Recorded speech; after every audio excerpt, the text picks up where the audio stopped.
अस्सलाम वालेकुम। अस्सलाम वालेकुम। कैसे हैं आप सब? उम्मीद करते हैं सब खैरियत से होंगे। तो आज का कोई ब्लॉग नहीं है और जस्ट एक अपडेट है जो काफ़ी लोगों को पता होगी और जिनको नहीं पता उनको बताते चलें कि मेरे वालिद मोहतरम का इंतकाल हो गया और फ्राइडे को इंतकाल हुआ था उनका। तो कमेंट्स वगैरह देखे थे हमने हिरा के ब्लॉग में और कि आप लोग पूछ भी रहे थे कि रोबा और मैं हमने ब्लॉग क्यों नहीं बना रहे हैं, टिकटॉक पे भी नहीं आ रहे हैं ये वो। तो उसकी मेन वजह यही थी कि पापा की तबीयत जो है वो ठीक नहीं थी, नासाज थी बहुत काफ़ी दिन से। तो वैसे तो आप लोगों को पता ही था, उनके डायलिसिस होते थे, हमने बताया भी था आपको। और अल्लाह ताला किसी को भी ये तकलीफ़ ना दे, किसी को भी इस तरह की बीमारी ना दे। तो डायलिसिस आपको पता है कि एक तकलीफ़ दे हमारे लिए बहुत ज़्यादा, तो बहुत ज़्यादा तकलीफ़ में थे पापा।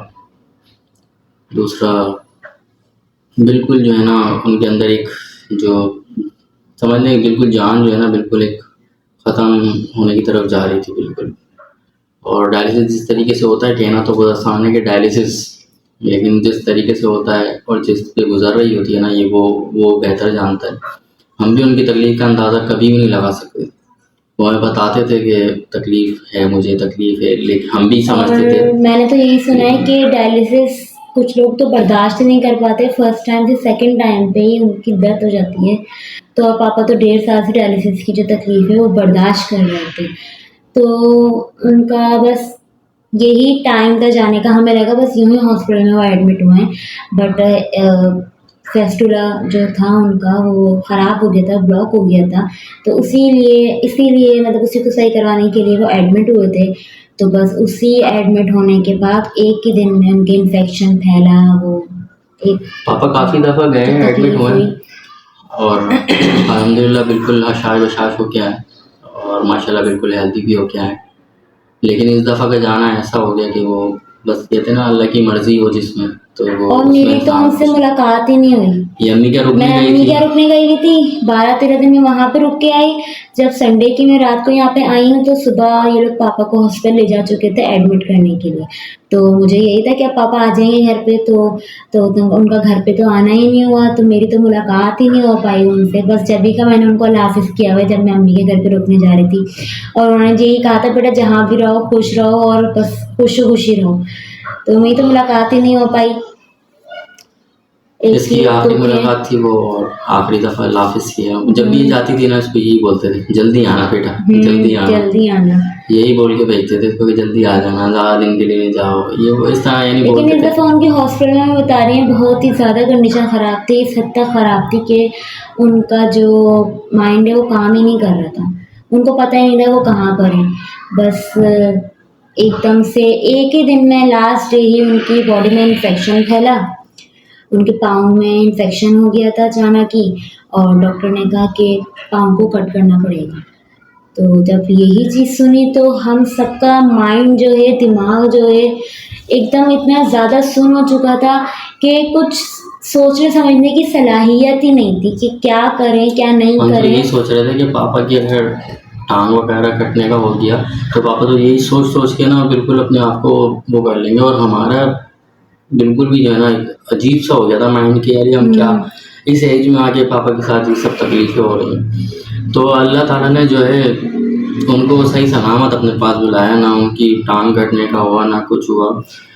अल्लाह पाक ने इन्फेक्शन अपने इतनी तेज़ी से उनकी बॉडी में फैला, दिमाग में फैला कि वो एक ही दिन में भी डॉक्टर ने कह दिया था बस अब आप लोग दुआ करें, और उसी के अब नेक्स्ट डे उनकी डेथ हो मैं गई, आखिरी उनका दफ़ा इंतकाल हो गया। इंतकाल से 3-4 घंटे पहले मैं पानी पिला के आया था पापा को। मैंने पूछा था पापा से पानी पीना है आपको, तो एकदम से यूँ कहने लगे पानी। तो फिर मैं पानी पिलाया। बस ये है मुझे कि मेरे हाथ से पानी पी के गए आखिरी दफ़ा। और इतना मुबारक दिन उनको मिला है, जुम्मे का दिन। दूसरा चेहरे पे उनकी एक रिलैक्सेशन नहीं होती, सुकून। कितने टाइम से तकलीफ़ झेल रहे थे और एक उनके बहुत चेहरे पे एक तकलीफ सुकून होती था। बहुत ज़्यादा।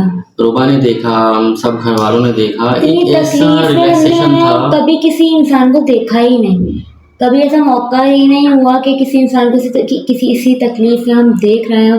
मैंने देखा है मतलब अपने ससुर को इतनी शदीद की तकलीफ में, इतनी अजियत में, और एंड में तो इन लोगों ने देखा हॉस्पिटल में कि वो अपने पाँव ही मूव नहीं कर पा रहे थे, कुछ खा पी नहीं सकते थे एंड के टाइम पे, कुछ भी नहीं। मैंने उनके लिए कीमा बना के भेजा था, नहीं खा पाए वो। चिकन का कीमा उनका दिल चाह रहा था खाने का, लेकिन डॉक्टर ने एंड टाइम पे बिल्कुल ही उनको सब कुछ खाने पीने के लिए बंद कर दिया था।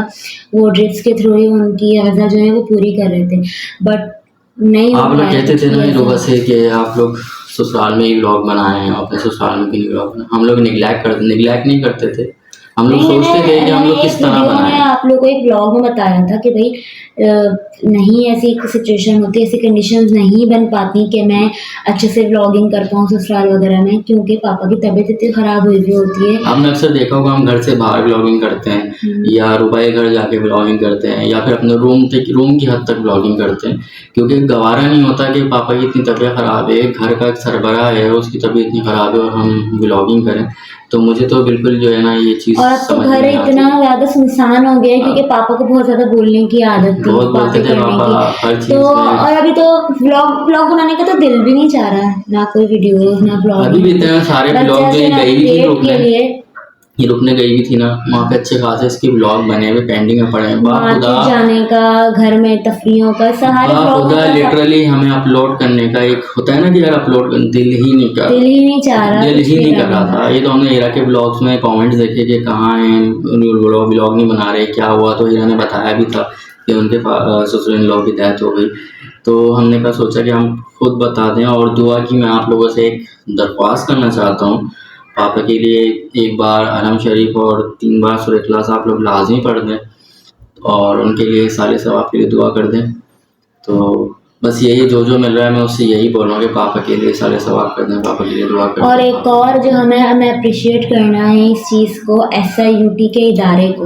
वो मैं एक बात करना चाह रहा हूँ डिटेल में, थोड़ी सी लंबी होगी लेकिन मैं डिटेल में करूँगा, क्योंकि कुछ टाइम पहले मेरी नज़रों के सामने से एक वीडियो गुजरी थी। वो आई थिंक कोई टिकटॉकर है सनोबर छोटी के नाम से था। तो उनके वालिद साहब का इंतकाल हुआ था, वो भी शायद SIUT में इंतकाल हुआ था। तो वो मुझे नहीं पता वल्लाह आलम डायलिसिस की वजह से हुआ है या उनके जिगर हुआ, वहाँ पे हर चीज़ का इलाज होता है, मुझे नहीं पता। लेकिन उन्होंने उसके ऊपर एक सवाल उठाया था SIUT के ऊपर कि वो ठीक से केयर नहीं करते, ये नहीं करते, फलां नहीं करती। अल्लाह पाक उनके वालिद साहब को जन्नतुल फिरदौस में जगह दे, लेकिन उनका ये कहना बिल्कुल भी ठीक नहीं था। अच्छा, अगर मेरा पर्सनली एक्सपीरियंस ना रहा होता SIUT के साथ तो मैं भी इतनी बात नहीं करता, मैं भी यही कहता हाँ यार ट्रस्टेड इदारा है तो होता ही होगा ऐसा, जाहिर सी बात है, ट्रस्टेड इदारों में यही होता है। लेकिन मेरा पर्सनली जो एक्सपीरियंस रहा है, 1.5 साल SIUT के साथ जुड़ा रहा हूँ, और मैंने जो देखा है वहाँ पे वो यही देखा है, वो बिला किसी तफरीक, बिला किसी लालच, बिना किसी मकसद के इंसानियत की खिदमत कर रहे हैं। SIUT एक वाहिद इदारा मैंने देखा है, ट्रस्टेड इदारा, जो सिर्फ़ और सिर्फ इंसानियत की खिदमत कर रहा है और उनको किसी से कोई लालच नहीं है। वहाँ पे कोई गाड़ी में बैठ कर आए, कोई प्राडो या लैंड क्रूज़र में बैठ के आए, कोई वहाँ पे टैक्सी रिक्शा में आए या कोई पैदल आए, उनको इससे कोई गर्ज़ नहीं। उनको सिर्फ इस चीज़ से गर्ज़ है कि हमने इसकी केयर करनी है, इस पेशेंट की हमने केयर करनी है, इसको सही करके भेजना है घर पे। अगर इन केस कोई सही नहीं हो पाता है, उसका इंतकाल हो जाता है, तो इसमें इदारा देखो, हमारा ईमान क्या है, ना कोई इंसान के अंदर जान डाल सकता है, ना कोई इंसान की जान ले सकता है जब तक अल्लाह पाक का हुक्म ना हो। तो ये किसी का इंतकाल हो जाना, किसी को शिफा मिल जाना, ये सब कुछ अल्लाह पाक के हाथ में। इंसान सिर्फ मेहनत करते हैं। आप लोग बड़े से बड़े हॉस्पिटल ले जाते हैं, कहीं भी ले, मैं हॉस्पिटल के नाम नहीं गिनवाऊंगा, कराची में रहने वालों को सब पता होगा किन बड़े हॉस्पिटल्स की मैं बात कर रहा हूँ। सिर्फ और सिर्फ पैसा बनाते हैं। आपको पता है कि एक दिन का डायलिसिस 12 से 14 हज़ार रुपये का है, सही है, एक दिन का डायलिसिस, और महीने में 8 दफ़ा डायलिसिस होते हैं और ये रेगुलर लाइफ टाइम होते हैं। अब अगर आप 10,000 रुपये का भी एक डायलिसिस लगाएं तो 80,000 रुपये महीना आपके पास अपने बंदे का डायलिसिस करवाने के होने चाहिए। कौन अफोर्ड करेगा? आप मुझे सिर्फ इतना बता दें कि आजकल के जहाँ लोगों को बिजली के बिल भरने के पैसे नहीं हैं, खाने के पैसे नहीं हैं, यार लोग बस अपनी अय्याशियों तो छोड़ो, लोगों को ना मुंह का निवाला जो है ना वो छीन लिया गया है। तो आप मुझे खुद बताएं कि वो 80,000 रुपये अपने पेशेंट के सिर्फ डायलिसिस का खून वॉश करवाने के कहाँ से अफोर्ड करेगा इंसान। यहाँ पे 1 रुपये का सवाल नहीं होता किसी चीज़ का। आप अपना पेशेंट लेके जाते, मैं तो खुद देख के, मैं यकीन करें मैं खुद देख के दंग रह गया हूँ। इतने टाइम से 1.5 साल से मैं हूँ SIVT के साथ लिंक में, क्योंकि पापा का लिंक था तो मैं भी लिंक था उनके साथ, SIVT के साथ। यार आप यकीन नहीं करेंगे कि वहाँ पे 1 रुपये का कोई सवाल नहीं करता। वहाँ पे आपको चिल्ड ऐसे रूम मिलते हैं, आपको हर फैसिलिटी मिलती है, आपको मेडिकेशंस आपकी एनी टाइम हो रही, एट द टाइम हो रही होती है आपकी मेडिकेशन, किसी चीज़ का डिले नहीं है। वहाँ पे डॉक्टर्स इस तरह फिर रहे होते हैं जैसे आपकी नर्सें फिर रही होती हैं। आप किसी भी प्राइवेट हॉस्पिटल लेके जाएंगे ना तो वहाँ पे भी एक डॉक्टर का टाइम होता है, राउंड टाइम होता है कि हर दिन में 2 दफ़ा आएगा, 3 दफ़ा आएगा, मैक्सिमम 4 दफ़ा आ जाएगा। लेकिन वहाँ पे एनी टाइम आपके सर पे एक डॉक्टर खड़ा होता है और आपको टेक केयर कर रहा होता है, आपकी निगहदाश्त कर रहा होता है, आपको देख रहा होता है कि यार अब क्या अपडेट है, क्या नहीं है, क्या नहीं। तो मैं तो नहीं समझता कि उनको इस तरह कोई बात करनी चाहिए थी SIVT के बारे में। आप लोगों को मिसगाइड नहीं करना चाहिए था। हमें ऐसे इदारों को सपोर्ट करना चाहिए। ऐसे इदारों को हमारी सपोर्ट की ज़रूरत है जो बिला तफरीक लोगों की खिदमत कर रहे हैं, इंसानियत की खिदमत कर रहे हैं। और मैं तो जहाँ तक मेरी ज़िंदगी है, मैं रुबा से भी यही बोलता हूँ, मैंने कहा रुबा मेरी जो सपोर्ट है ना SIVT के साथ हमेशा रहेगी, और मैं कुछ ना कुछ जो है ना वहाँ पे अपने जो ही मेरी हस्ब तौफीक होगा मैं वहाँ पे करूँगा। पापा, क्योंकि जिन्होंने मेरे पापा की केयर करी है और मेरे पापा को इस तरह से उन्होंने संभाला है हर तरीके, हम कैसी सिचुएशन में नहीं लेके गए, पापा को कैसी सिचुएशन में लेके गए, यानी हमारे सिचुएशंस में लेके गए और वो वहाँ से ऐसे माशाल्लाह अच्छे से होके आए। और मतलब आप डायलिसिस के लिए करवाने जब जाते थे पापा, तो ब्रेकफास्ट में उनको एक बॉयल एग और क्या दूध का, यानी वहाँ पे मतलब अंडा आपको मिल रहा है, हाँ, आपको दूध मिल रहा है पीने को, आपको नाश्ता, आपको खाना, आपको इतने अच्छे अच्छा से वो लोग केयर करते हैं, ताकि वो कहते हैं आप हमें अपना पेशेंट दे दो, और वो किसी को रुकने भी नहीं देते। बस आप मिलने के टाइम देखो, हर जगह तो मिलने की टाइमिंग होती है। अगर हम हर किसी के पेशेंट के साथ 2-3 बंदे रखने लग गए या एक बंदा भी रखने लग गए, सब डिस्टर्ब हो तो जाएगा। सब डिस्टर्ब हो जाते हैं, सारा माहौल डिस्टर्ब हो जाता है। तो ये वजह होती है वहाँ पर। एक बस ये थी कि जो ना वहाँ पे अलाउ नहीं करते कि पेशेंट के टाइम साथ था, टाइम बने टाइमिंग हुए थी थे, मिलने के लिए, बस मिलने के अलाउ टाइम नहीं थे। करते थे, जिसकी वजह से किसी को पसंद हो या ना पसंद हो, बट ये उनका रूल है और ये उनका रूल उनके मुताबिक बिल्कुल सही है। बाकी के पेशेंट भी डिस्टर्ब होते हैं, क्योंकि उन्होंने आधी रात को 4 बजे एक्सरे करवाना है तो वो खुद करवाएंगे, उनके डिपार्टमेंट्स में मौजूद हैं, उनके जो वॉलंटियर्स हैं वो लेके जाएंगे। उन्होंने आपका अल्ट्रासाउंड करवाना है, उनके वॉलंटियर्स मौजूद हैं, वो लेके जाएंगे। यानी हर एक चीज़, यहाँ पे तो आप किसी प्राइवेट हॉस्पिटल लेके जाते हैं ना तो आपको स्लिप बना के जाओ, अब इनका अल्ट्रासाउंड करवा के ले आओ, जाओ अब इधर से जो है ना इनका एक्सरे करवा के ले जाओ, ये करवा के ले जाओ, फला कर, और उस हर एक चीज़ का एक बिल होता है, वो आपके जो है ना वीकली या हर 4 दिन बाद, 5 दिन बाद, महीने में आपको थमा दिया जाता है कि यार ये इनके एक्सपेंस आए और आप ये बिल भरें। तो यहाँ तक के खुदा की कसम आपको डेड बॉडी तक नहीं देते जब तक आप बिल क्लियर नहीं करते। ऐसे होश के बच्चे और ऐसे बगैरत लोग हैं। आपको, मैं तो झेल चुका हूँ ना, मेरे एक फ्रेंड है, उनके जो है वालिद साहब की डेड बॉडी नहीं दे रहे थे कि उसकी कोई पेमेंट रुकी हुई थी, जब उसने वो पेमेंट क्लियर करी है तो फिर उसको डेड बॉडी दी। यार इतना कोई होता है बगैर, तो आप लोग ऐसे इदारे को फिर क्यों सपोर्ट नहीं करेंगे जो आप लोगों से पैसे नहीं मांग रहे, आप लोगों से सिर्फ ये बोल रहा है कि आप लोग हमें सपोर्ट करो, ठीक है, आप अपना पेशेंट तो दो, ये भी नहीं बोल हमारे रहे सपोर्ट करो, यानी सपोर्ट इस तरीके का कि आप अपना पेशेंट दो और हमें तंग ना करो। हम अपने तरीके से उसकी ट्रीटमेंट कर रहे हैं, उसका इलाज कर रहे हैं, जैसे ही आपका पेशेंट ठीक होगा आप घर ले जाओ, आपको कौन रोकता है, कोई भी लोग। और हमेशा यही है, पापा अभी पहली दफ़ा तो नहीं ना गए, पापा तो कितनी दफ़ा गए हैं SIVT इस 1.5 साल के अंदर, ज़्यादा से ज़्यादा 5 से 6 दफ़ा तो पापा एडमिट हुए होंगे रुबा, ज़्यादा दफ़ा एडमिट हुआ होंगे। अल्हम्दुलिल्लाह अल्हम्दुलिल्लाह बशार बशार जो हेल्दी हो गया है। क्यों, किस वजह से? क्योंकि वहाँ उनको आपके पैसों से गर्ज नहीं है, उनको सिर्फ और सिर्फ इस चीज़ से गर्ज है कि हमारा ये रिस्पॉन्सिबिलिटी है, ये बंदा हमारे को देखे गए तो हमें फ़र्ज़ बनता है हमारा कि हम इसको अच्छे तरीके से क्या कहते हैं निगहदाश्त करें, इसका ट्रीटमेंट करें और फिर उनके हैंड ओवर करें।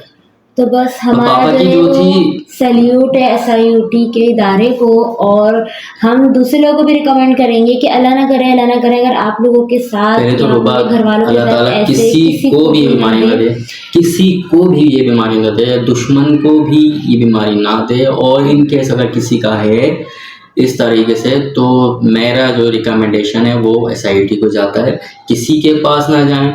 वो बिला तफरीक करते हैं हर चीज़, आप उन्हीं के पास लेके जाए, कहीं और लेके जाएंगे आप तबाह हो जाएंगे, आप बर्बाद हो जाएंगे। टाइम लगेगा, लाइनें भी लगानी पड़ेंगी, सुबह 7 बजे भी जाना पड़ेगा, पूरा पूरा दिन भी वहीं पे गुजारना पड़ेगा। लेकिन क्या है, जब हमें अपने बंदे को सही करना है और एक ऐसे इदारे में लेके जाना है जहाँ पे अच्छे से प्रॉपर इलाज किया जाए, तो आपको ये सब कुछ भी करना पड़ेगा।